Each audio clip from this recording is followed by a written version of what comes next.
ನಮಸ್ಕಾರ. ಇವಾಗ ನಾವೆಲ್ಲಿದ್ದೀರಿ ಅಂದ್ರೆ ಕದ್ರೇನಹಳ್ಳಿನಲ್ಲಿ. ಇವತ್ತು ನಾನು ನೋಡಿದ ಇಲ್ಲಿ ನನ್ನ ಹತ್ರ ಇರೋ ಅಕ್ಕಿ ಬಂದ್ಬಿಟ್ಟು ಮಕ್ಷಿ. ಇದ್ರ ವಯಸ್ಸು ಬಂದ್ಬಿಟ್ಟು 18 ವರ್ಷ ಅಂದ್ರೆ ಇವತ್ತು ಒಳ್ಳೆ ಪಟ್ಟ ಇದ್ದಂಗೆ ಐತೆ. ಪಟ್ಟ ಅಂತಂದ್ರೆ ಚಿಕ್ಕ ವಯಸ್ಸು ಅಕ್ಕಿಗಳನ್ನ ನಂತಾರೆ.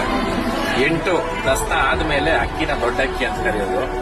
ಇವತ್ತು ಈ ಅಕ್ಕಿಯಿಂದ ಹುಟ್ಟಿರ್ತಕ್ಕಂಥ ಮರಿಗಳು ಏನು ಪಟ್ಟಾಗ್ಲಿರ್ಬೋದು, ಇವತ್ತು ನಾವೇ ಟೂರ್ನಮೆಂಟ್ ಆಡ್ತಾವಂತೆ. ನೀವು ರೆಕಾರ್ಡ್ ಬಂದ್ಬಿಟ್ಟು ಎಷ್ಟನ್ನ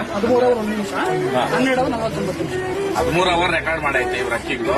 ಅದರಲ್ಲೂ ಮಕ್ಷಿನಲ್ಲಿ ಲಾಲ್ ಕಟ್ಟಿರ್ತಕ್ಕಂಥ ಮಕ್ಷಿ ಹಳೆ ಗಂಡಿದು 18 ವರ್ಷದಿಂದ ಇವರು ಇದನ್ನ ಇಟ್ಕೊಂಡಿದ್ದಾರೆ. ಆಮೇಲೆ ನೋಡ್ರಿ, ಇವೆಲ್ಲ ಮಾಮೂಲಿ ಪ್ರಾಣಿ ಪಕ್ಷಿಗಳು ಅದೆಲ್ಲ ಸಾಕ್ತವಾಗ ಇವೆಲ್ಲ ಗಲೀಜ್ ಮಾಡ್ತಾರೆ. ಏನಂತ ಪ್ರೀತಿಯಿಂದ ಮಾಡ್ಬೇಕು, ಯಾವುದೇ ಆಗಲಿ ಪ್ರೀತಿಯಿಂದ ಮಾಡಿದಾಗ ಅದಕ್ಕೊಂದು ಗೌರವ ಇರ್ತದೆ. ಪ್ಯಾಷನ್ ಅನ್ನೋದು ಏನಂತ ಇಂಗ್ಲಿಷಲ್ಲಿ ಕರೀತಾರೆ.